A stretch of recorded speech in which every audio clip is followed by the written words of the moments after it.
Kalau ada yang mengatakan Islam agama arogan atau Islam arogan, saya kira mereka yang menyebut diri sebagai Muslim boleh dan layak merasa terusik.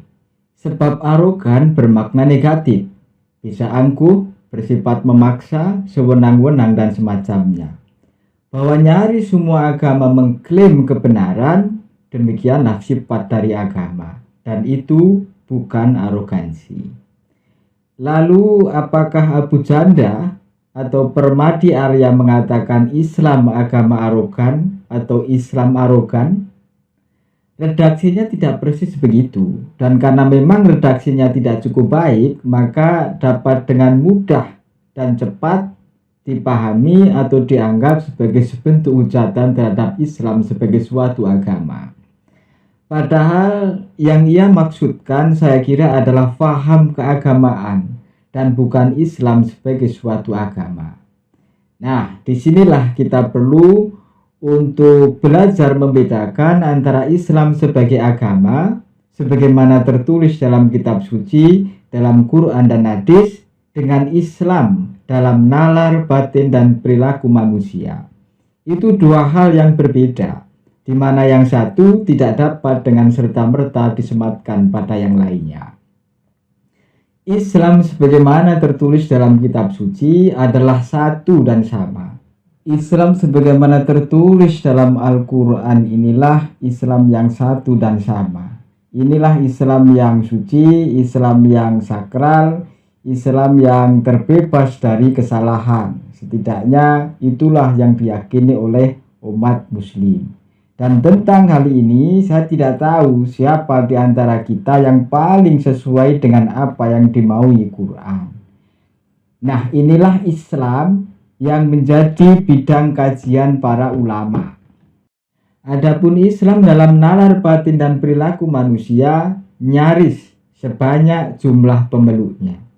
Sunni, Syiah, Ahmadiyah, Wahabi, Islamnya Gus Dur, Islamnya Abu Bakar Ba'asyir, Habib Rizik, Habib Lutfi, Haidar Nasir, Cak Nun, Abu Janda, Maher At-Twailibi, Yakut Khalil, Imam Samudra, Najwa, Neno, Tumijan, Kamat, Saudah, Tumira adalah contoh dari Islam dalam nalar, batin, dan perilaku manusia, atau ada sebagai bentuk faham keagamaan. Itulah diantaranya yang menjadi kajian psikologi, misalnya psikologi agama.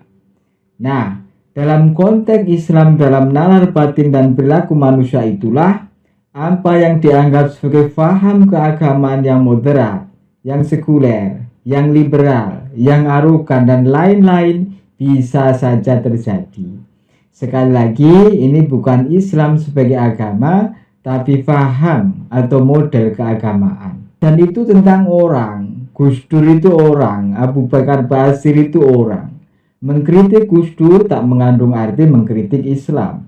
Menolak paham keislaman Gus Dur sama sekali tak bermakna menolak Islam. Disitulah saya kira maksud dari Abu Janda, yakni Islam dalam nalar, batin, dan perilaku manusia sebagai paham, sebagai model keagamaan, dan bukan Islam sebagaimana yang tertulis di dalam Al-Quran, yang suci, yang sakral, yang terbebas dari kekeliruan ataupun kesalahan. Nah, sayangnya pilihan kata dan redaksi tulisan dari Abu Janda ini memang semrawut. Mungkin karena dia terlalu banyak bicara, terbiasa bermain-main, membuat lelucon, sehingga ketika menulis kurang hati-hati dan membuka kemungkinan untuk ditafsirkan dengan berbagai macam cara yang bisa menimbulkan kekisruhan